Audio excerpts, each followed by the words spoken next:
Welcome to the Slop Temple. We pray this video helps. In this video, I will explain how to connect Etrade to Tradingview.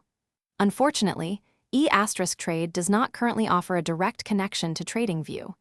This means you cannot place trades directly from the Tradingview platform using your Etrade account.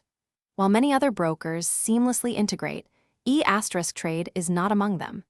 It's important to understand this limitation before planning your trading workflow. While a direct link isn't available, you can still automate your Etrade trades using a third-party service like Signal Stack. This platform acts as a bridge, taking your trading alerts from Tradingview and automatically executing them in your Etrade account. It's a clever workaround that allows you to leverage Tradingview's powerful charting and analysis tools for automated trading, even without a native integration. Setting up Signal Stack is straightforward. First, you'll activate your Signal Stack account and securely connect your Etrade brokerage account. Next, you'll configure your Tradingview alerts to send signals to Signal Stack.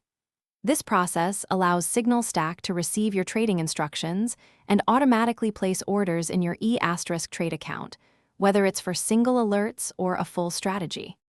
Using a service like Signal Stack offers significant benefits, including automating trades in under 5 minutes without needing any coding knowledge. It supports most order types, from market to stop limit orders, and can handle various assets like stocks and options. If you encounter any issues, check Signal Stack's support resources or Tradingview's troubleshooting guides for common problems. Also, be sure to check the description for a link to leak-proof meal prep containers and other great deals. Thank you for watching. Thanks for watching. Consider subscribing if we helped you.